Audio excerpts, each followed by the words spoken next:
Good morning. So last lecture we started with regressions. I want to quickly summarize what we did. We also did two examples. We talked about what is regression and the process of fitting a linear curve to a set of data. Um, Back there, hello, are you listening? Do you have some other work to do than listening? Okay, thank you. So we did a linear fit for the data. A linear fit is of the form mx plus b, and we went through the steps of how we would evaluate m and b by using these summations which come from the original data.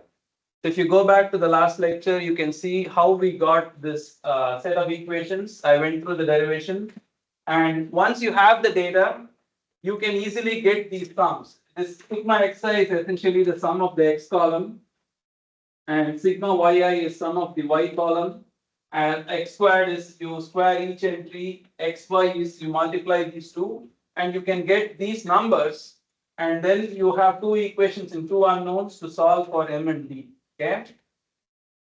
Once you have done this, you have a fit. And how do you evaluate the goodness of your fit? That's the next thing we want to talk about. Sorry, not only the goodness, we want to talk about the confidence of the fit, and we also want to talk about the goodness of the fit. What is a regression used for? Why do we want to use regressions in the first place? We talked about this last time.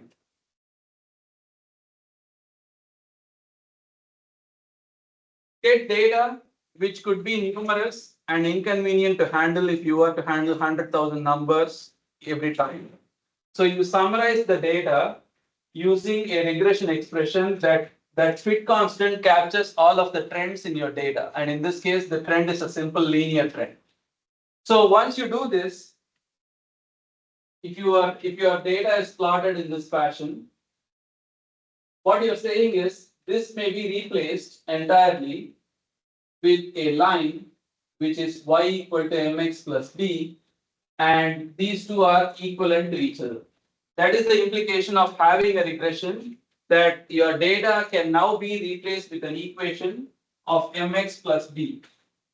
We also discussed that when you do the fitting, suppose you draw a line through the data, not every point will fall on this line. There will be, you are selecting these coefficients m and b in a way that you globally minimize the difference between the fit and the original data. So the simple way of saying this is m and b are chosen, m and b are chosen to minimize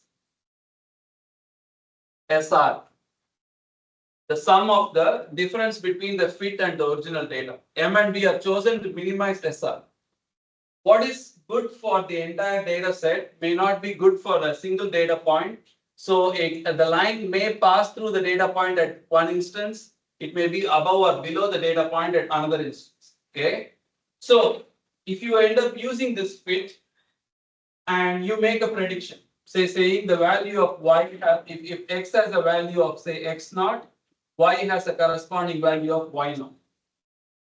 The question I'm trying to ask is, what is your confidence or the confidence interval for this y naught? Is it precisely y naught? Will it be precisely y naught?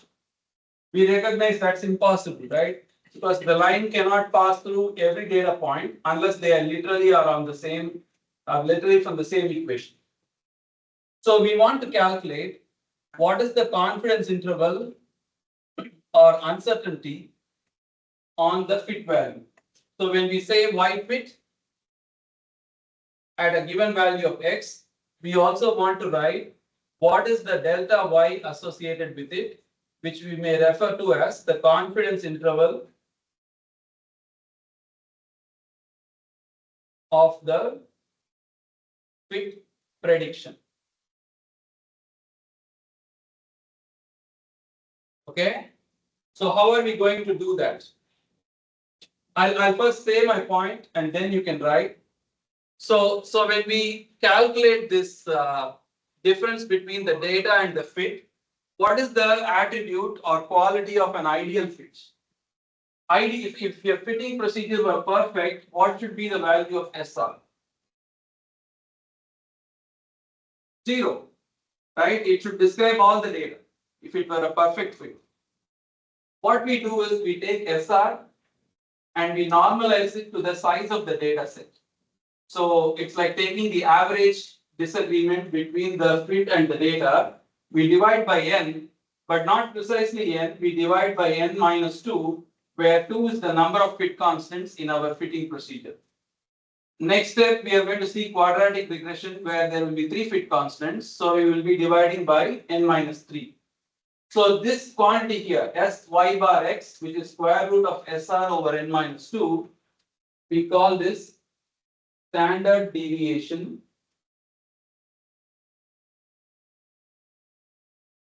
of the fit.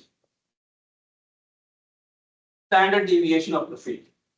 We take the standard deviation and then multiply with the t statistic for 95% confidence and degrees of freedom equal to again n minus 2, n minus number of fit constants. So I'll write this n minus m, where m is the number of fit constants.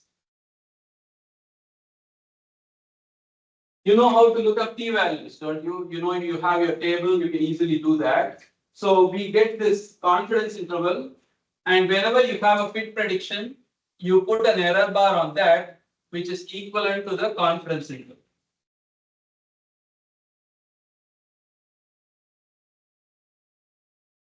So if you have your Excel sheet from last lecture, we did 2 examples with the fits. We are now going to build on that and compute the confidence interval and add it to your plot. That's today's agenda. Not only that, we are also going to address this aspect of what is the goodness of a fit. That is, there is the ideal fit on one end, and then there is the imperfect fit we get in reality. How do we quantify the degree of perfection or imperfection? That we are going to see. So I'll take a pause. If you want to write, please write up to here, and we'll switch to Excel after this.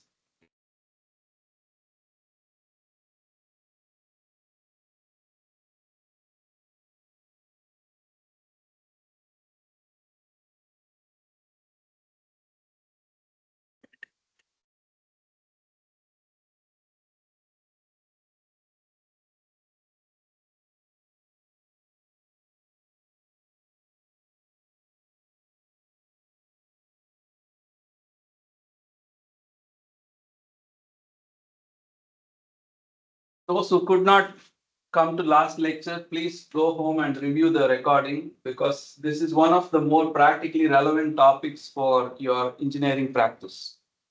If you ever dream of getting into the AI revolution and you can't do curve fitting, there is no way you can.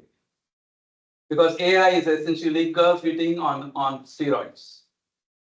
It's just curve fitting of data, and turning them into models. That's what AI is about.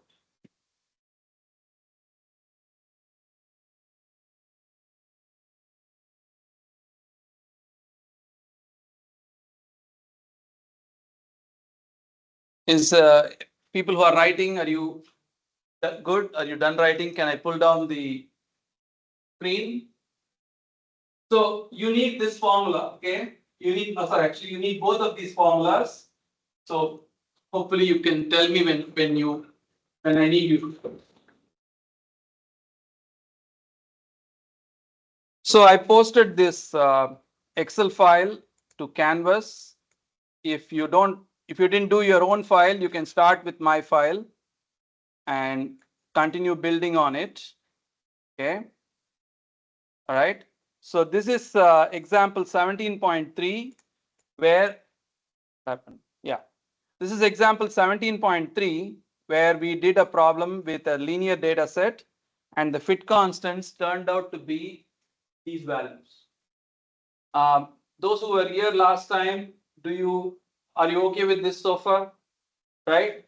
So now the fitting of this looks like this. So here is the data points are the individual values, sorry, the individual values are represented as data points, and the fit line is represented as a straight line that's going through. This is what I mean, that the fit line cannot go through every data point. It has to go through some range, and your data points are above or below.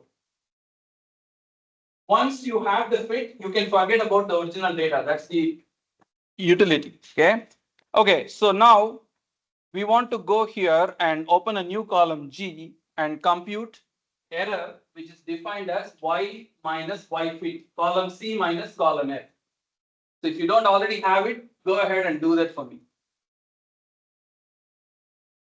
So error is y fit, y minus y fit, and what I want to do is to write error, or I'll write y minus y fit squared. Just square the error,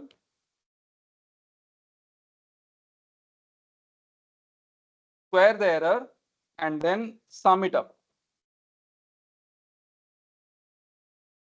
9.0739 or 40.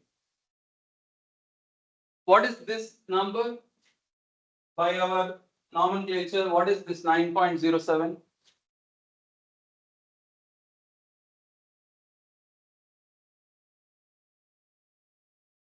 This is y fit minus y fit squared summation. This is what I denoted as SR. S subscript R. Okay, S subscript R is the sum of the deviations squared. Sum of the deviations squared. Now what you want to do is to write, if n is equal to 10, degrees of freedom is 10 minus 2. Why 2? Because 2 fit constants, m and b. So degrees of freedom is 8, and I'm going to write, or I'm going to calculate the sum divided by n minus 2, and I need to take the square root of that. What is this? This is standard deviation of the fit, normalized for the size of the data set.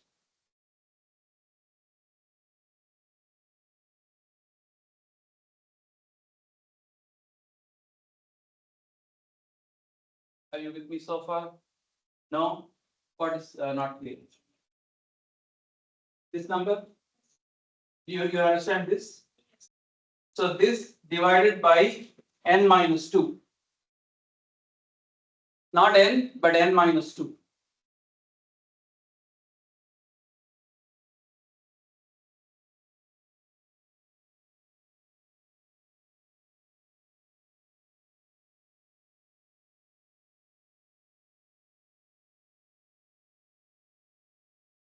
So I'm saying n minus 2, right?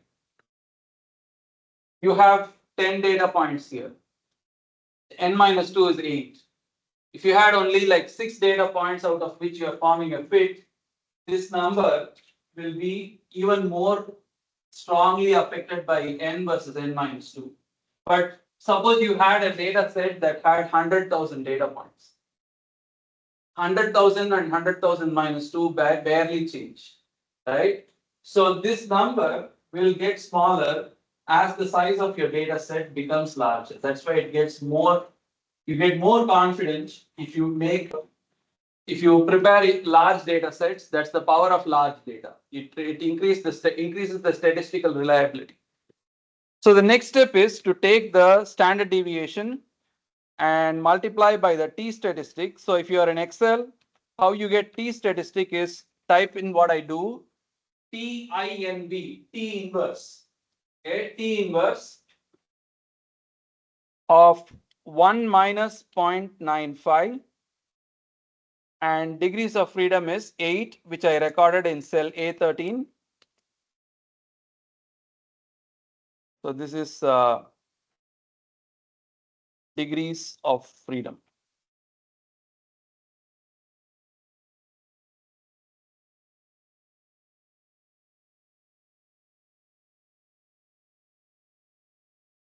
So this is t statistic for 95% confidence and nu equal to n minus 2 degrees of freedom.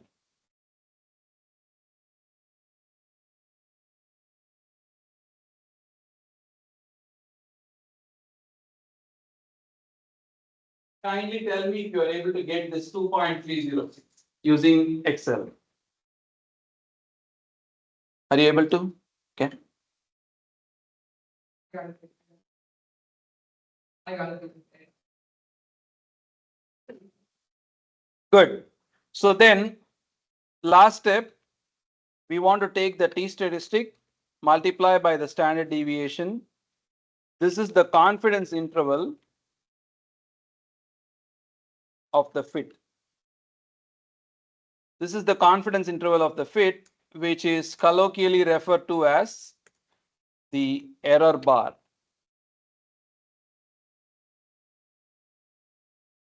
The error bar.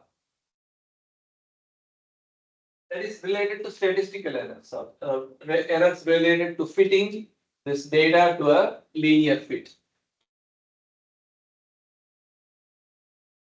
Now look up and answer a question for me.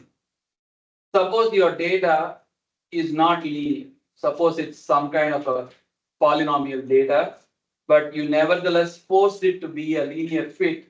How will that show up in the confidence interval or the error bar? You pick a function that isn't really appropriate for your data, how will that affect the confidence?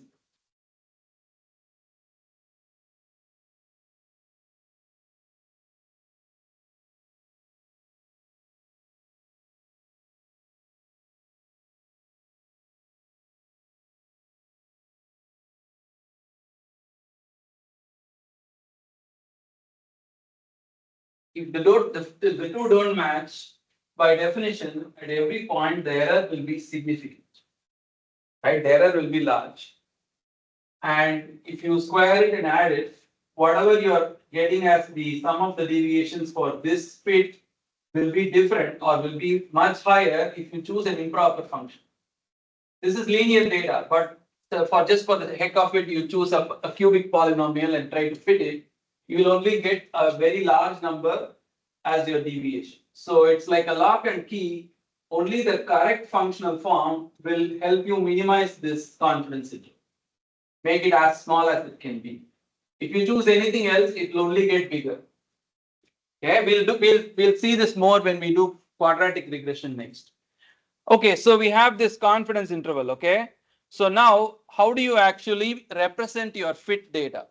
So what you want to create is two more columns: y fit plus ci and y fit minus ci. Go ahead, calculate that for me.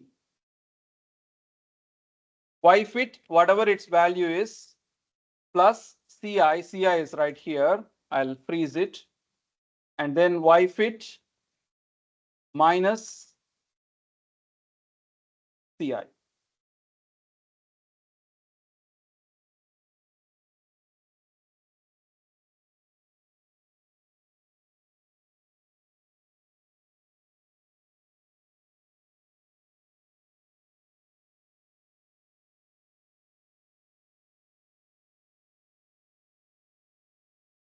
Get this, okay, and then we are going to plot it.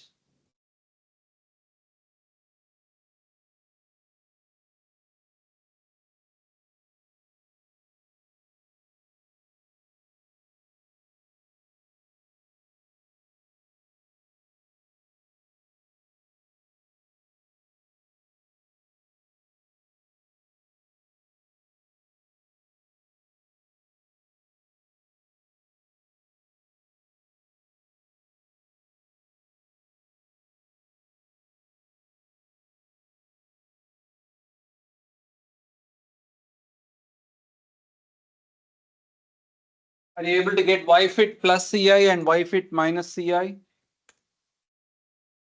Yes, no?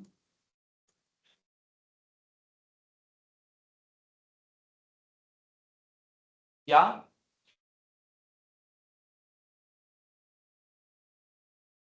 This one? by multiplying standard deviation with p statistic, product of the two.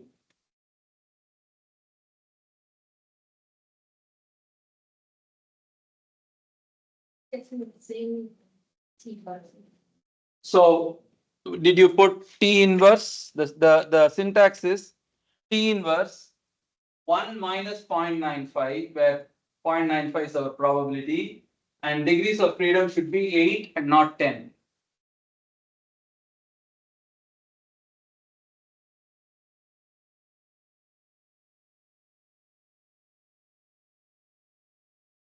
You getting this?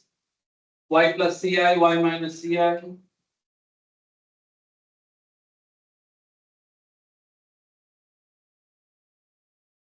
you trying this? I'm watching it. Okay.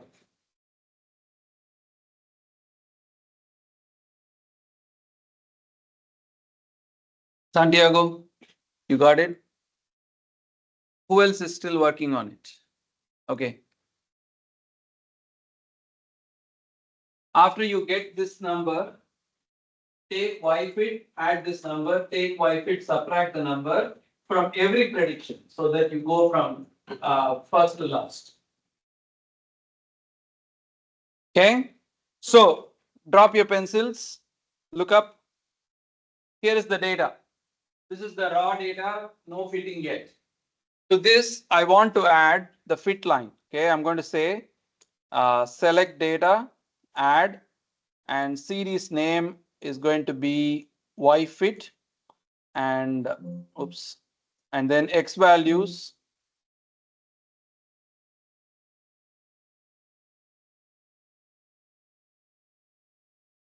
Y fit.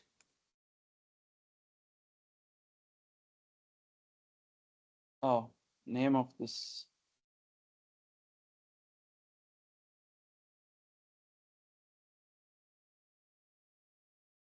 Okay, select data, add, y fit, x data is x, and y data is y fit. Okay. Okay.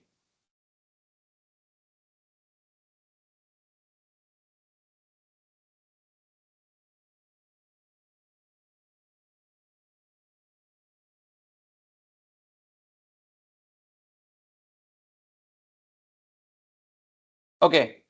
So here is the thick line is your fit. Okay, the linear fit for the data.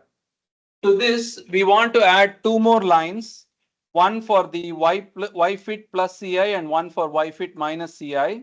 So we'll say go ahead and then add more data. Add y fit plus Ci and x values y.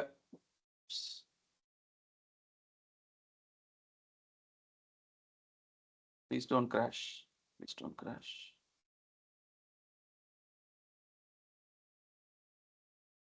And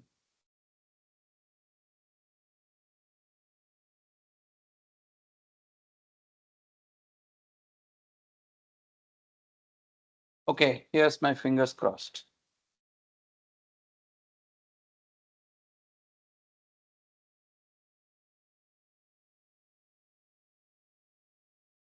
Oh. Okay, let's see if I can do this quickly.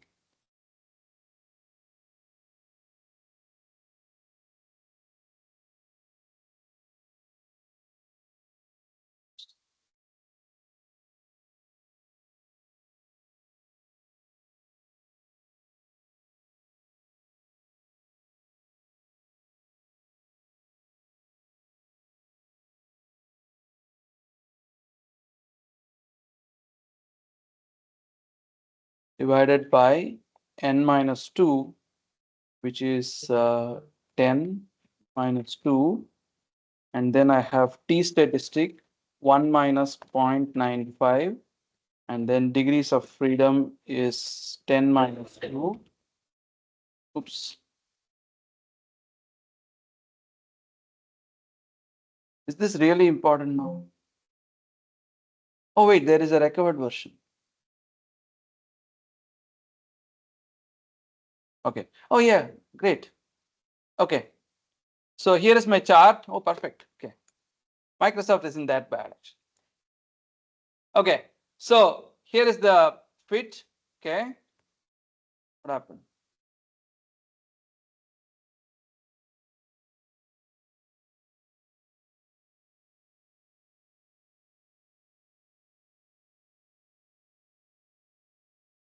Okay. So here is the fit. I'm going to add two more lines. Y fit plus CI. Edit. Y values are right here. And then I am going to add Y fit minus CI.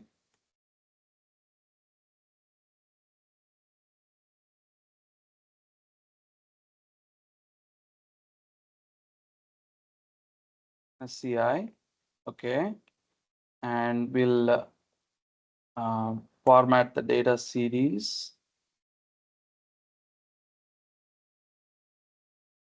Okay. Oh,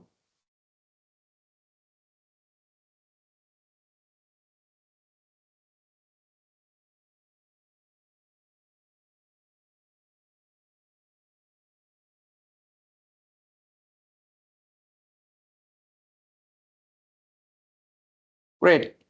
Okay. So look up. This is the original data. Here is the line that summarizes your data. But what you need to understand is when you use this line to make a prediction of what y should be for a given value of x, it could be anywhere in this range.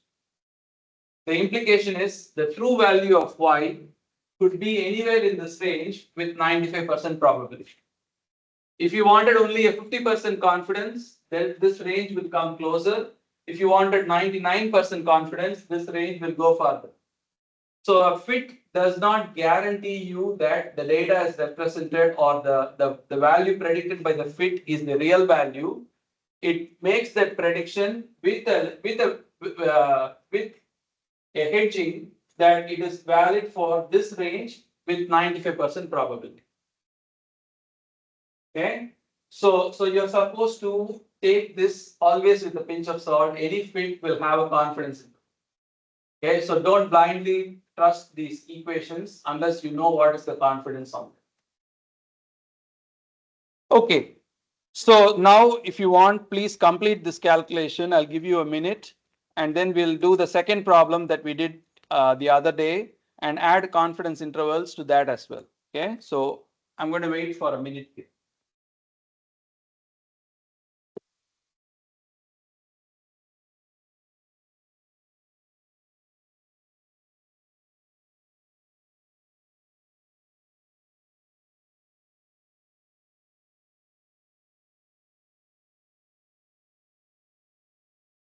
Something's not clear, please ask. Okay, most of you all look like you know what you're doing, so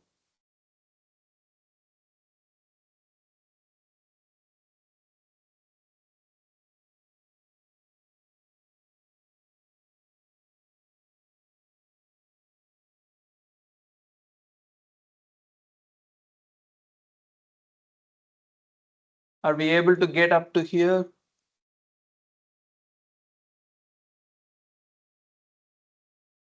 Are you able to get the three lines?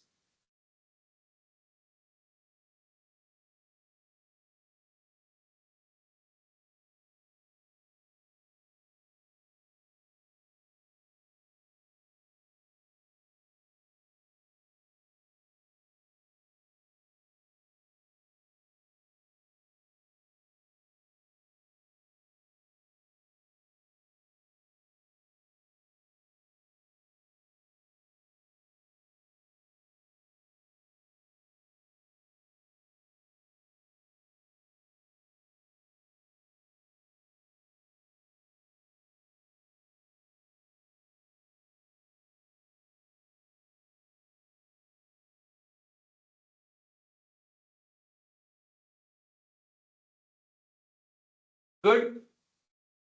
Can we move on? Yes. Okay.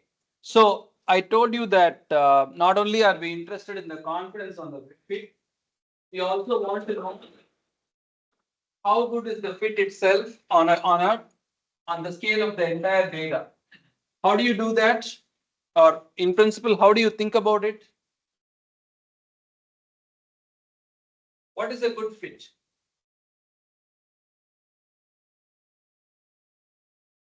What is a good fit as opposed to what is a horrible fit?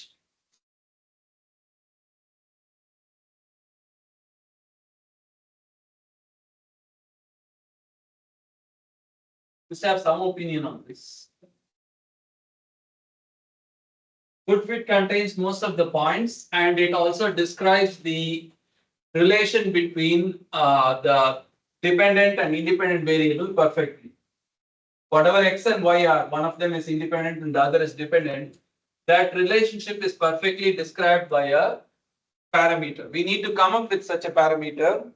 And instead of kind of going into how to come up with such a parameter, what we are going to do is accept a parameter that is known.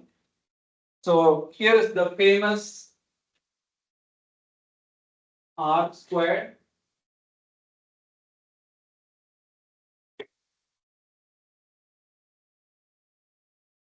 So R squared is called the coefficient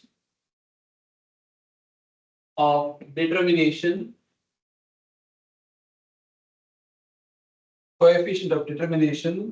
And R itself is calculated as n times sigma xi yi minus sigma xi times sigma yi divided by square root of n times sigma xi squared minus sigma xi the whole squared times square root of n times sigma yi squared minus sigma yi the whole squared. Of course, this looks ugly and I won't make you calculate this. But what I want you to get away is R squared going to 1 represents a perfect fit, and R squared going to 0 represents x and y have no correlation with each other. Meaning the fit itself is useless because x and y are not even related to each other. Okay.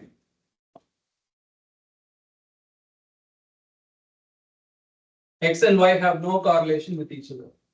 This R squared value, softwares like Excel and MATLAB will readily provide you. You don't have to ever have to calculate this. You can just press a button and it will be given to you. And I want you to be able to interpret this R squared and look at its value. Always shoot for a value that's close to 1 to get a good fit. Okay. All right. Do we have to calculate R squared when we put it? No, I won't make you do that.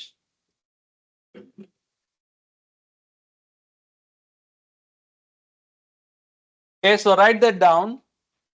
And we want to revisit the other problem we did on Tuesday.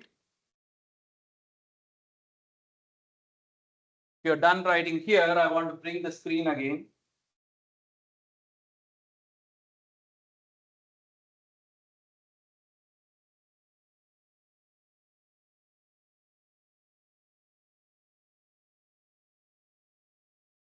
All right.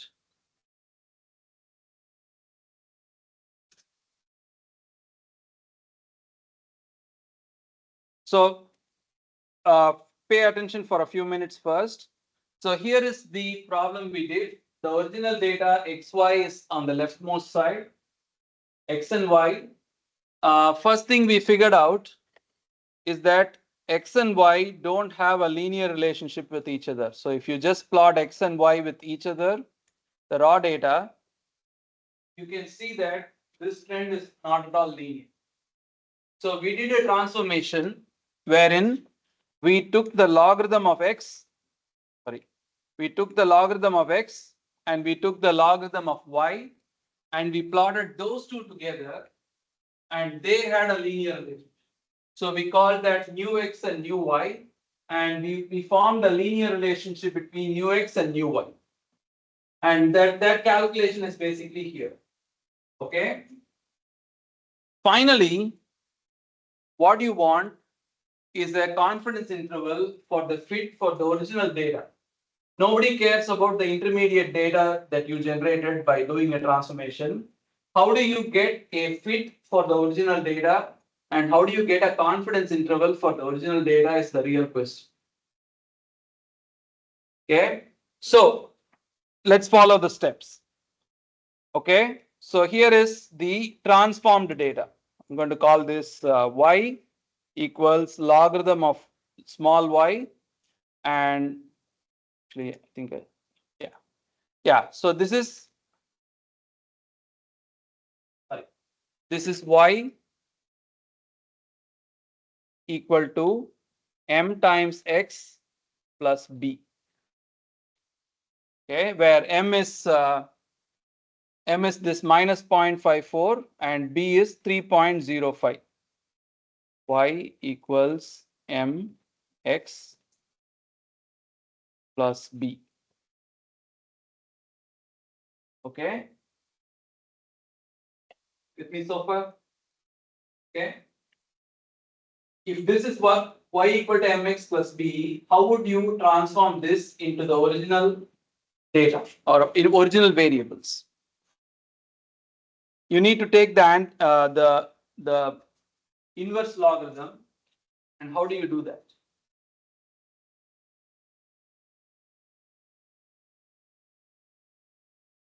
So if I type it here, y equals mx plus b, or natural log of y equal to m times natural log of x plus b. Would you agree? Would you agree? Right? I mean, I define uppercase y as logarithm of y. So I'm just putting it back in the original symbols. So this is nothing but natural log of y divided by x power m.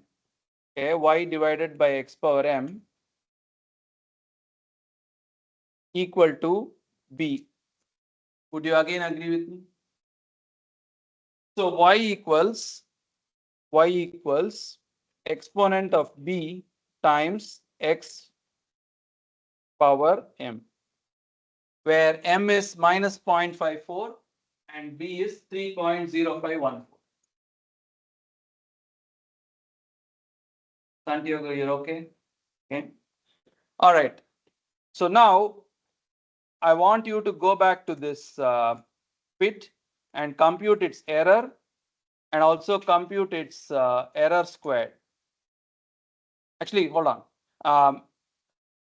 Write down the fit in terms of the original variable. So y fit for the original variable. Oh, wait. I think we should. Let's not do this right now. Okay.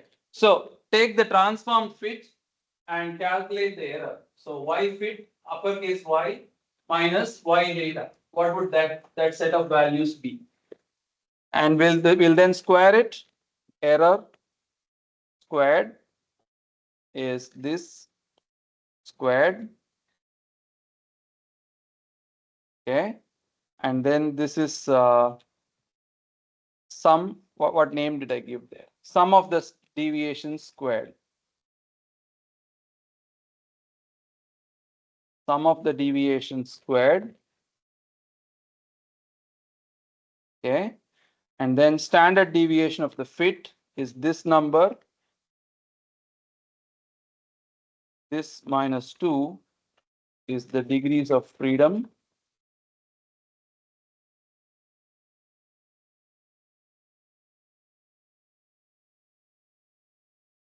Okay, so sum of the deviations, sorry, square root of sum of the deviations divided by degrees of freedom.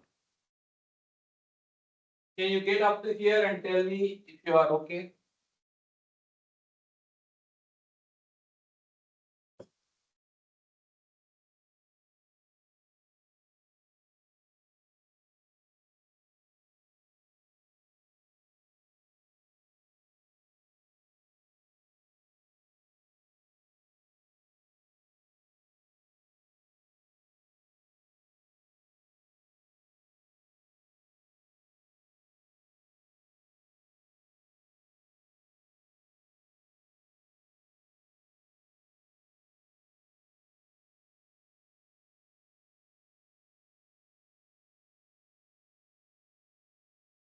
Can you get up to here?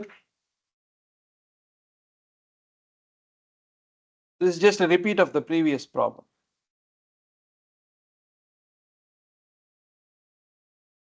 Up to this point, it's a linear fit. And how would you calculate T statistic? T inverse 1 minus 0.95 and degrees of freedom being 8. And so the confidence interval is T statistic minus multiplied by the standard deviation. So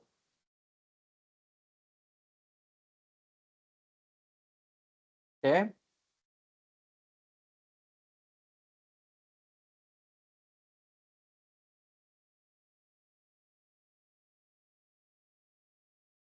Get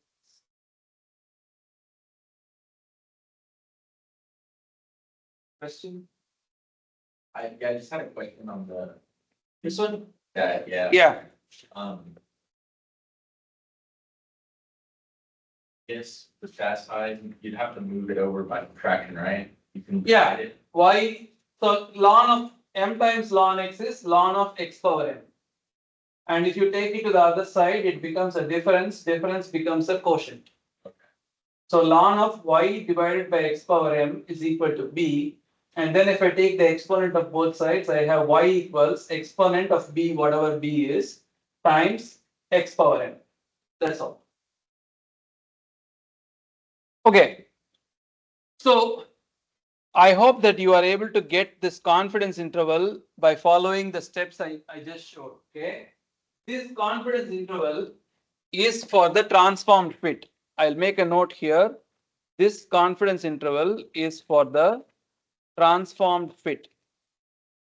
What you need to get is the original fit. So if you want to write y fit, y fit plus ci, and then y fit minus ci. I want you to compute this, not today, but hopefully after this class. I'm going to do it myself and I'll post the Excel file, but maybe 2 days later. But I want you to go home and try this today. Okay. So complete this y fit plus ci and minus ci. Okay.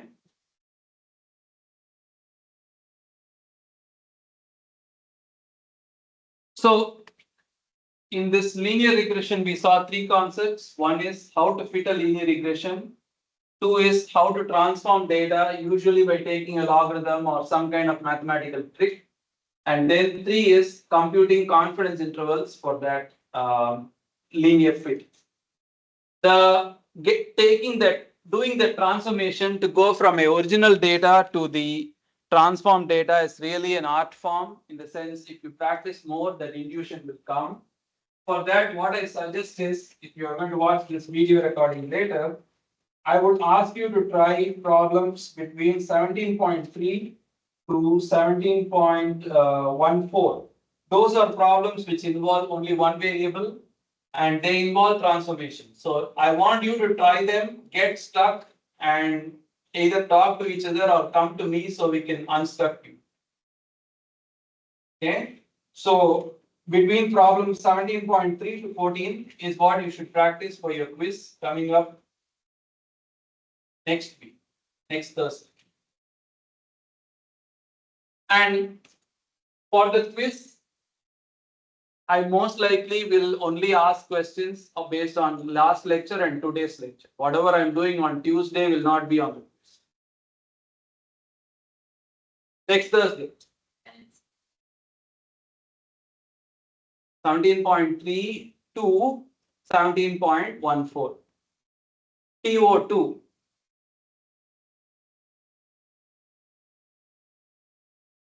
Okay. So this is linear fittings, right? And in which world is all the data that you encounter, you only need to know more than just linear fitting, right? So how do you do, let's say, for example, a quadratic fitting? That's the next question. So if I want to do a fit, which is say ax squared, a times x squared plus b times x plus c. we want to go through the same principle. What is the principle in deriving these fits? In these, I mean, when calculating the fit constant, what is the constraint we keep in mind? It's written right here. These fit constants are chosen such that we minimize the error of the fit. Okay, and instead of writing M and B, I'll just write the fit constants, which can be any number of constants. The fit constants are chosen to minimize SR, the error of the fit. Error of the fit.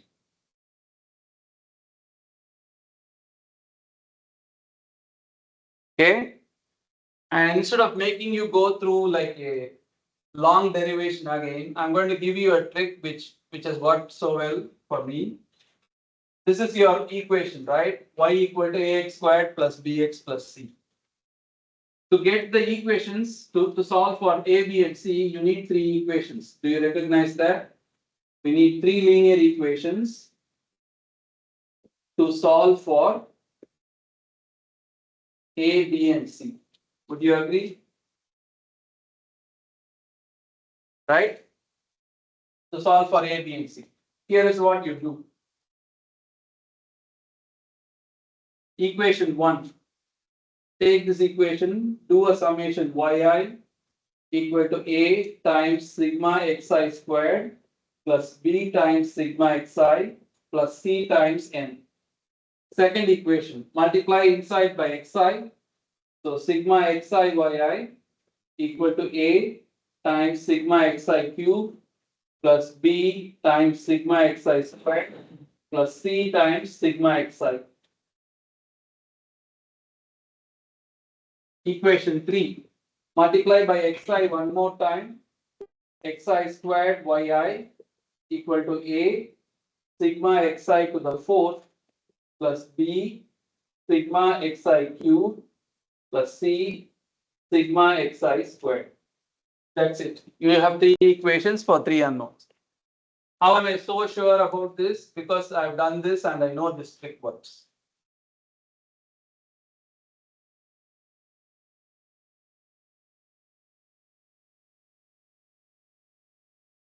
How will you get these summations, these sums? How will you get these sigma xi, yi, x squared, yi, x to the fourth, x cube, x squared? Where are they coming from?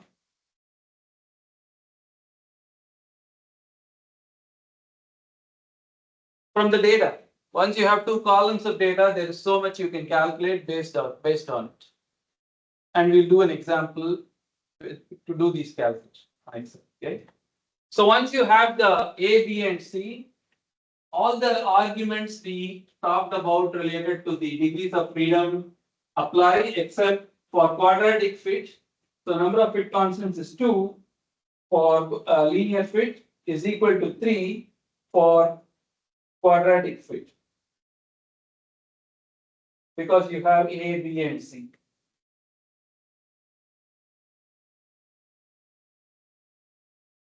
All the arguments apply similarly. Okay.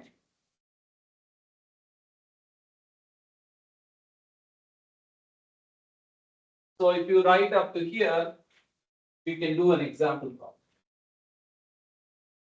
Okay. So that will be problem 17 point, I think 15.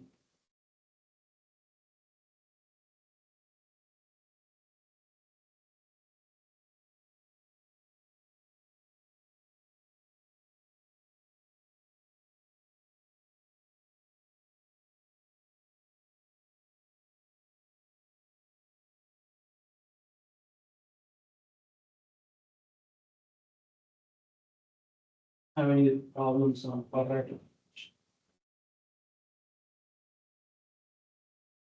Let's try problem 17.20. Problem 17.20, if you have your book with you. If not, just look up and I'll type in the values.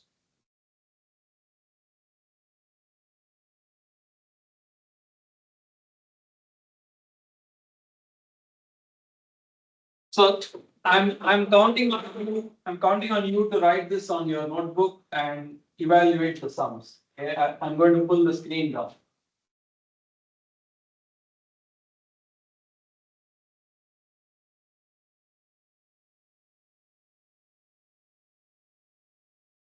So type in the values. This is problem 17.20. I have x values and y values. 0.2500, 0.5700, 0.8 and 1000.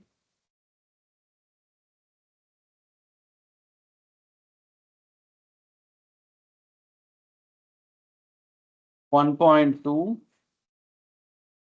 and 1200.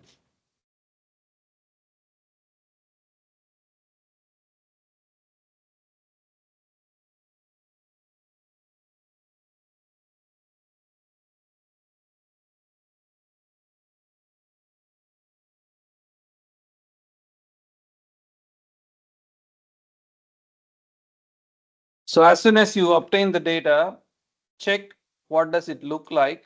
Okay, you can just do a simple plotting, and it sort of looks like a parabola, wouldn't you say? It looks like a parabola. So we are going to fit a second order curve to this thing. Okay. So you look at your three equations and three unknowns and tell me what are all the quantities we have to compute from the data. Tell me. You need x, right? You need the sum of x, right? So we'll write sum of x. You need the sum of y. And what powers of x do you need? Louder, please. You need x squared, you need x cubed, and you need x to the fourth. So let's compute those: x squared, x cubed, and then x to the fourth. So you can do this quickly in Excel by dragging it down. And you also need their sums, which you can drag sideways. So this row is sums: sigma x, sigma y, sigma x squared, sigma x cubed, x to the fourth.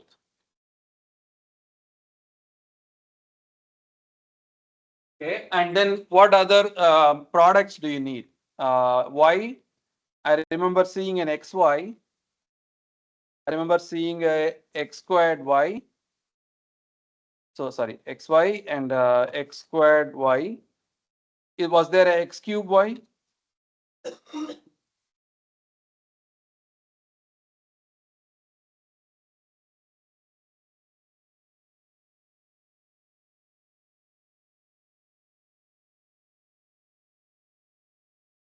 So this is sum of xy, and this is sum of x squared y. If I let you bring the computer, you guys would be like out of the exam in like 15 minutes, right? You would just zip through this regardless.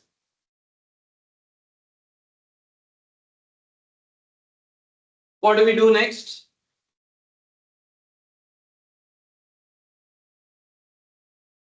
What's the next step? Anyone?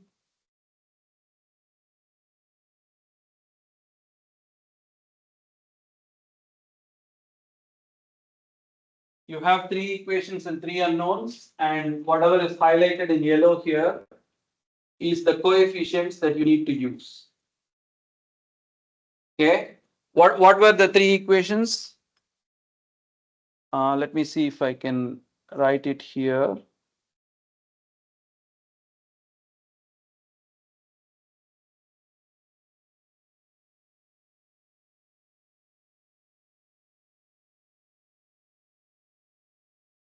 What's the first equation? From your notebook.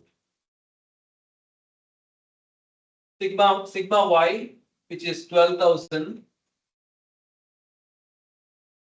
equal to a times summation of x squared, which is 14.55. I'll write 14.55 a plus summation of x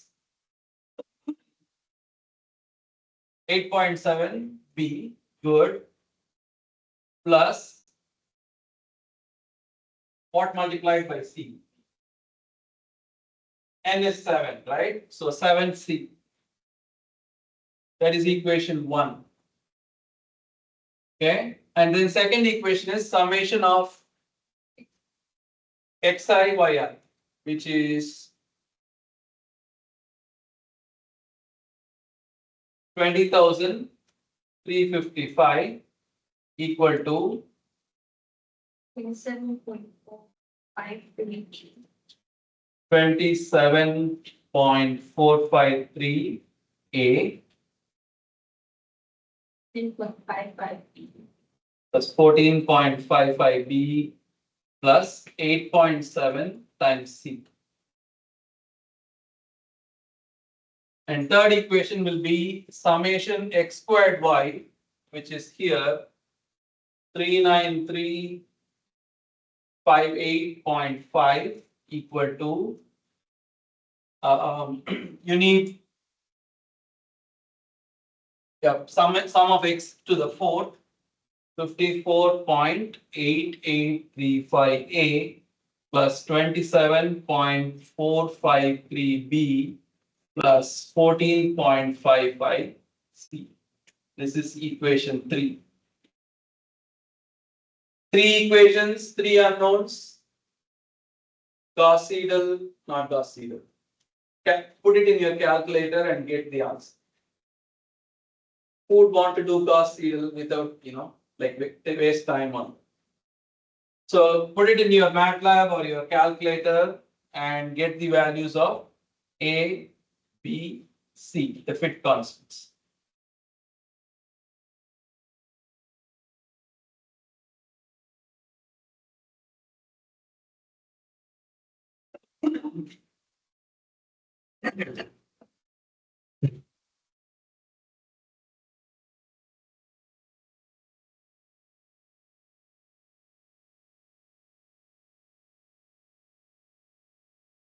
Whatever I said about confidence interval calculation exactly carries over to this fit also, or any fit for that matter.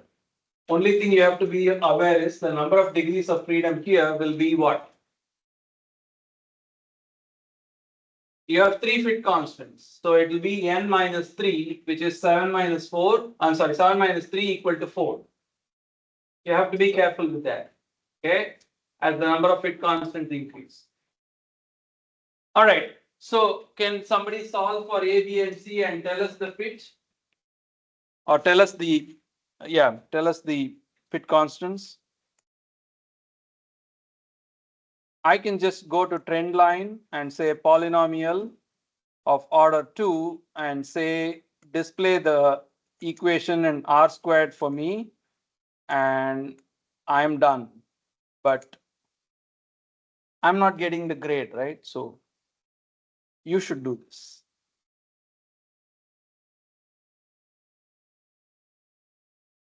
So A should come out something like 674.01. Tell me if that is the case.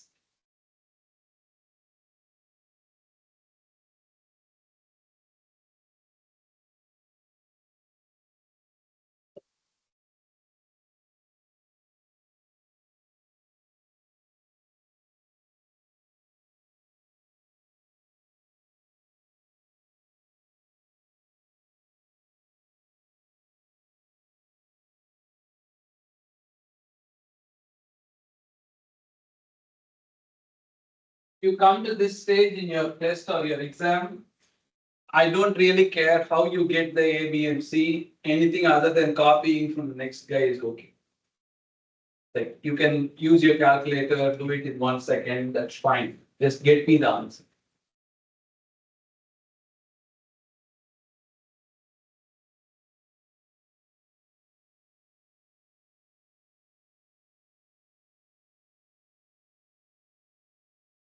You do this quickly, we can do some more examples on transformations.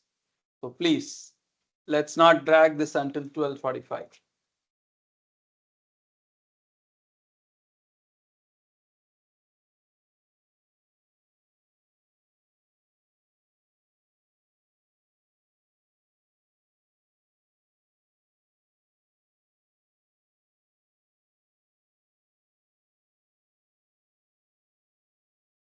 So I've said all the things I need to say, like I can claim that I've given you all the information about fitting, transformation, and confidence intervals, and I can be creative while asking questions. I'll try to prepare 2 mark exams to show the range of possibilities that exist in the type of questions you can expect, and hopefully post it by Saturday or something. What you should do is try to do examples. Let's say you do this fit. I strongly encourage you to, not encourage you, I ask you to add the confidence interval to this fit, which will be a curve that is exactly parallel to the fit line. It will exactly conform to the shape of the fit because everywhere you are adding a constant and subtracting a constant. So whatever this value is, above, below, constant width. So that width will be maintained throughout. Okay, I want you to try that, please. It's really important to get that confidence interval. Your confidence intervals in these example problems are going to be terrible. Terrible in the sense it's so wide. It's like saying if I use this fit, the prediction can be 8. It could also be 10.5 or 6. What kind of a lousy fit is that? If you can't say that it can spread between 6 and 8.5. That's such a wide spread. But in real world curve fitting, you would have a lot of data points. So these dashed lines will actually come much closer in practice because it's divided by n minus 2. When n is large, your confidence increases or your width decreases. So, but it's good practice for you to do this and actually understand the process. I've taught you quadratic regression and linear regression and also transformations. So I can actually make it really hard in the exam for you to get like a transformation and then add a confidence interval, which can really compound the effort, which you can overcome only by practice. If you take this lightly and blow it off, it's going to be very difficult at the exam, telling you. Okay. Are you able to get A, B, and C? These values? Yes, Kylie? Okay. Okay. So now I want to try different examples from the book so that we can get some practice on transformations. Okay. Let's try problem 17.12. Problem 17.12.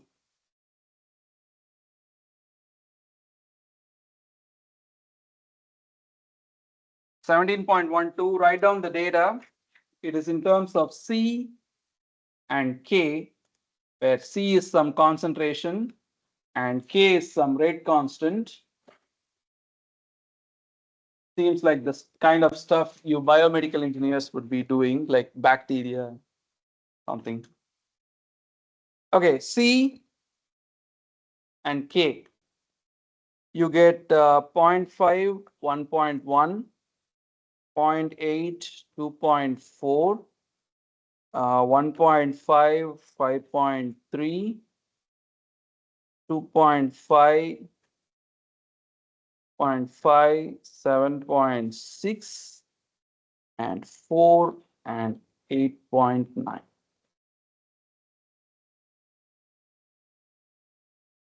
So once you type it in, first thing you do is to plot the data and see if this thing is actually linear or not to begin with. Is this linear? Yes, no? No? It looks like you have a function that is initially increasing and then it starts plateauing, which is typical of growth kinetics, like for microorganisms, after they reach a level, you can tell me that the resources are just depleted, they can't grow anymore. So the rate kind of plateaus. Okay. All right. The question also tells you to fit this data with an equation that is of the form k equals k max multiplied by c squared divided by cs plus c. They are telling you what type of fit to use, but that also doesn't look like a linear fit. So they are asking you to do a fit of the form k of c equals to k max. Is it k max multiplied by c squared?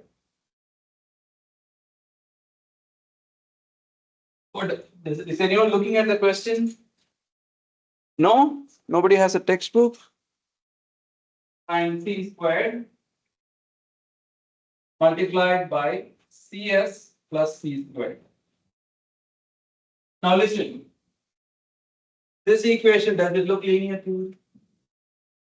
No, but we still want to use this within the idea of linear regression by recognizing some patterns. Okay, first thing is, let's write this as k divided by k max. K divided by k max, that is equal to c squared divided by cs plus c squared.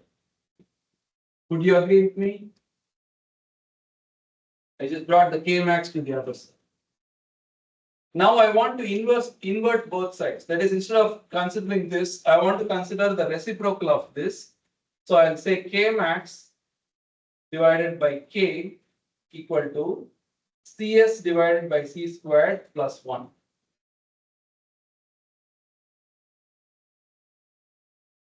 Okay. K max divided by k. Yeah, question. She's asking if that's scale. That is a k. It's a k. Okay, so I have k max divided by k equals cs divided by c squared.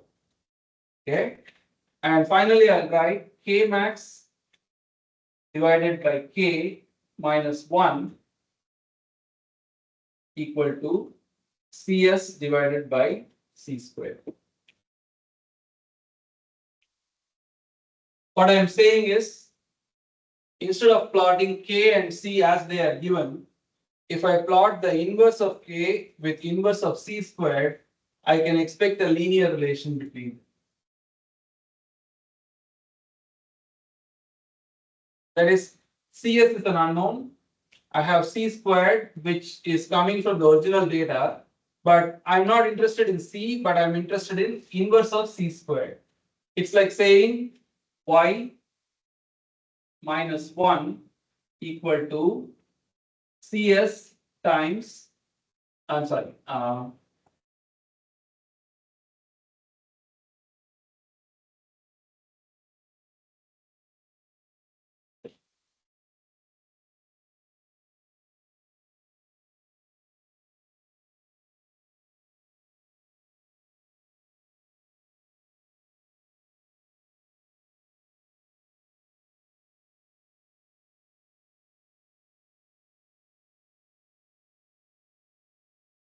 so I have k of c equal to cs times c squared, so k max times c squared divided by cs plus c squared. So I'm going to write k over k max equal to c squared divided by cs plus c squared. And then I'm going to invert this to write k max over k equal to 1 plus cs over c squared. Are you with me so far? So rewrite it in this form. Okay. Now I'll define y equals inverse of k and x equals CS over, I'm sorry, not CS over C squared, just 1 over C squared.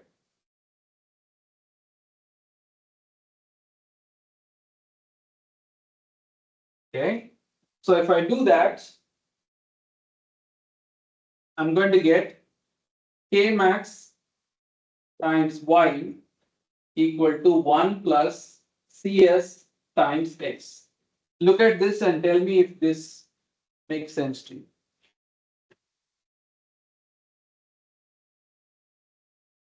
I'm defining a new variable which is inverse of K and inverse of X squared, sorry, inverse of C squared. So I will write this as this becomes K max times Y equal to 1 plus CS times X. Okay. One more step, very small step, which is Y equal to 1 over K max plus CS over K max times X. We'll call this M and we'll call this B. So this you can write Y equal to mx plus b. So if you plot x, which is 1 over c squared, against y, which is 1 over k, the slope and intercept can be found out. And if you know the slope and intercept b is equal to 1 over k max, which implies k max is just the inverse of the intercept, and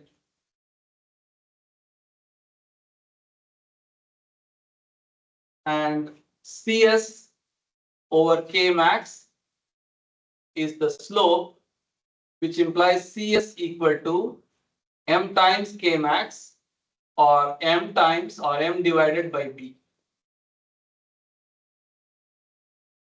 What you are asked is to figure out this M and B, figure out this CS and K max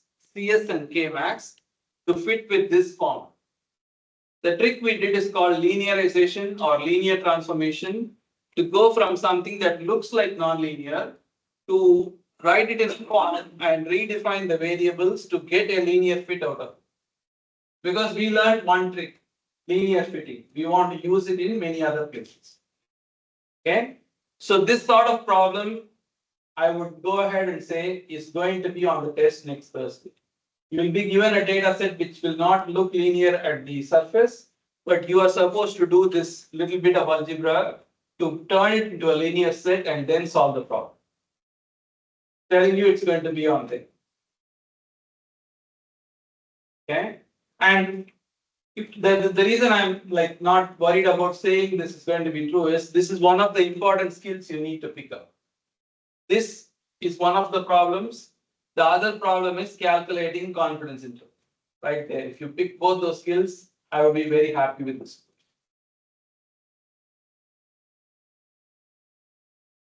Do you feel confident that you could do this later by yourself so that I can discuss one more example?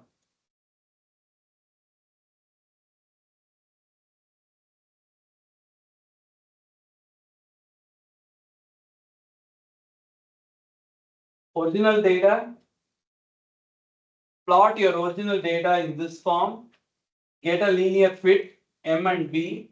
From M and B, get the fit constant. That is the flow chart. Okay, so try this. I'll complete this problem in my Excel sheet and post it, which you can compare. Okay. Yeah. So for a problem like this, it would have to be, I guess, in this form two.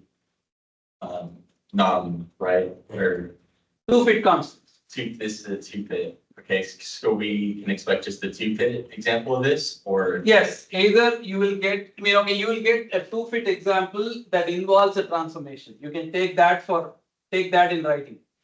I give you my word. A problem that involves linear fitting, but also transforming the data right there.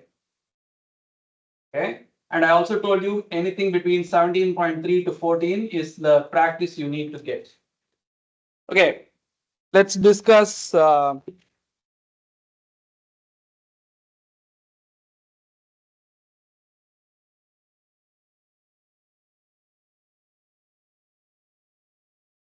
Let's discuss problem 17.14. Problem 17.14. Okay, it's again problem 17.14. So the data is given as x and y. Okay, they give you 5 values of x and 5 values of y, and they are asking you to fit it to a functional form that looks like this.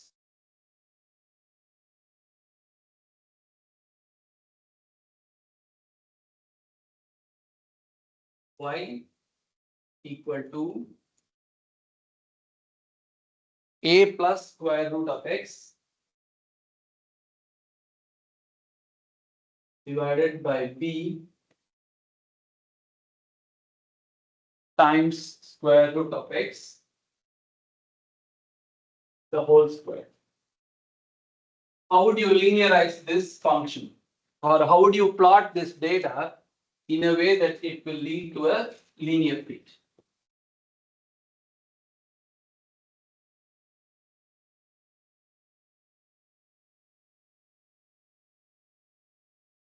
And I start by taking square root on both sides.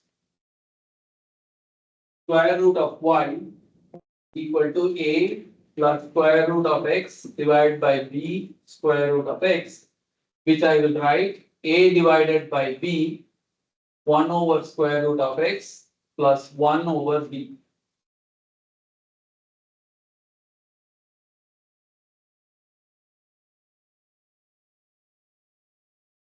If I define uppercase y as square root of y and uppercase x is 1 over square root of x, what do I end up with? I end up with an equation y equal to a divided by b times x plus 1 divided by b.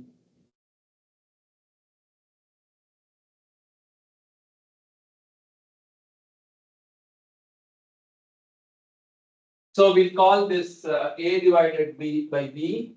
We'll call this, just to avoid confusion, we'll call this p, and 1 divided by b, we'll call it q. So your fit is y equal to px plus q.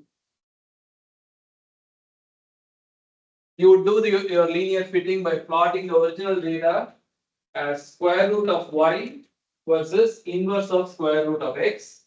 You'll get a linear fit from which you can get p and q. From p and q, q equals 1 over b, which implies b equals q inverse. And a divided by b equal to p, which implies a equals p times b or p divided by q. When I'm giving you a problem like this, I'm expecting to see these values finally presented. And you need to do what you need to do to get there.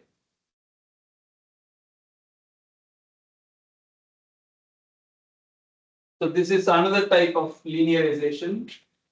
It all starts with looking at the function and trying to think, how can I write this as a linear equation between two variables? Okay.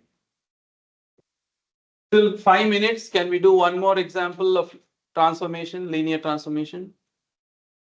Okay. Problem 17.13. This is problem 17.14. So what I'm going to do is, this is problem 17 point. What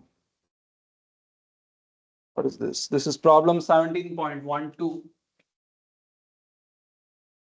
And now I'm going to do problem 13.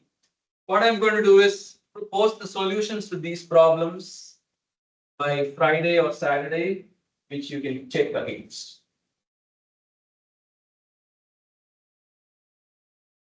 If you don't practice, none of this will stick, telling you. Okay, so please practice. So problem 17.13. They are asking you to take a data set X and Y and fit it to a form which is X equals exponent of Y minus B over A. How will you linearize this equation?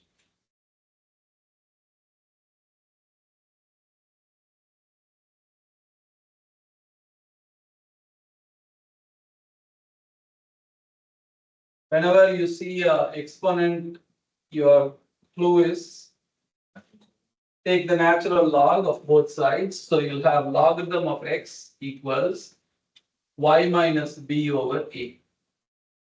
And I can write this is A times logarithm of X equals Y minus B, or I can write Y equals A times logarithm of X plus B.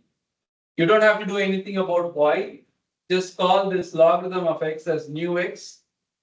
So Y equal to AX plus B. And if you fit the data to this equation with a transformed X, you will directly end up with A and B.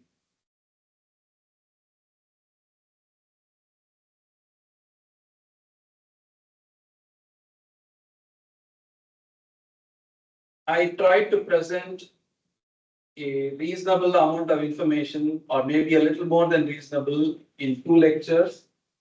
I've said everything. Even if you missed it during lecture, please rewatch the videos and try to get all the pieces in one place. At the end of this exercise, you need to have 3 skills. You need to be able to do linear regressions. Actually, 4 skills. Linear regression. You need to understand how to do transformations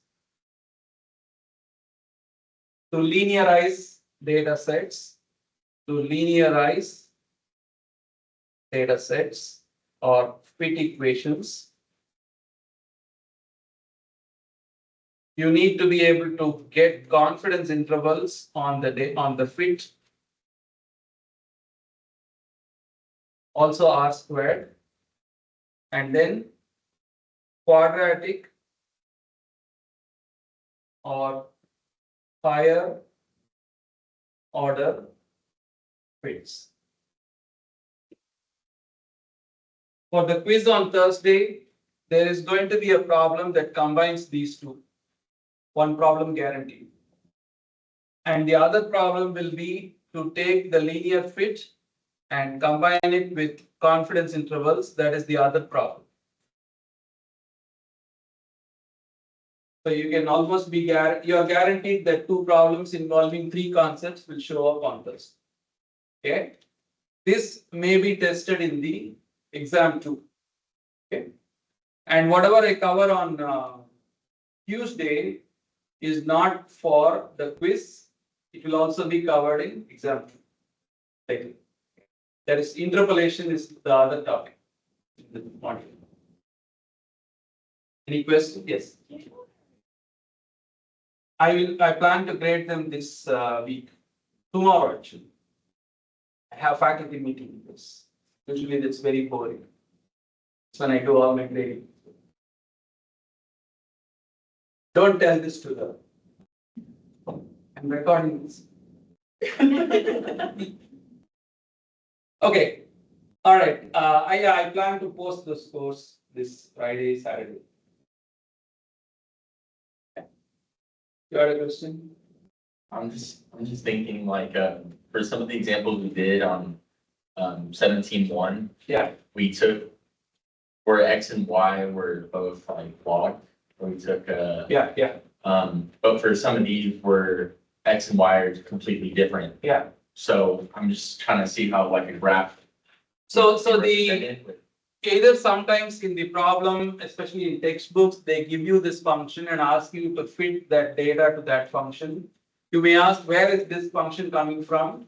It could be from some theory or some intuition or guesswork. And you will be doing some of this when you are taking data and trying to fit them. The other way is sometimes you have no idea what this data is going to follow. The only way to figure that out is to plot the data, see what type of a function will approximately describe it.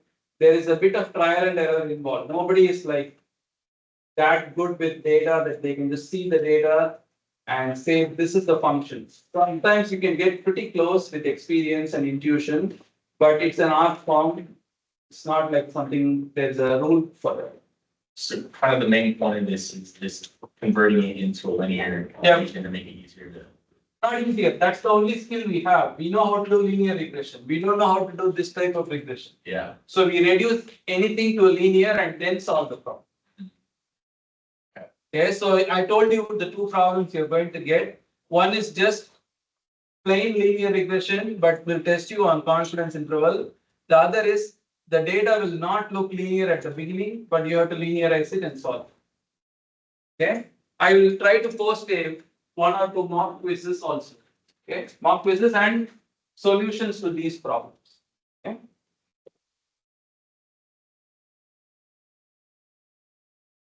Yeah. Quiz. I'm planning to give you the information you need. In fact, give you more than what you need and let you pick from it. So bring your calculator. That's it. Thank you.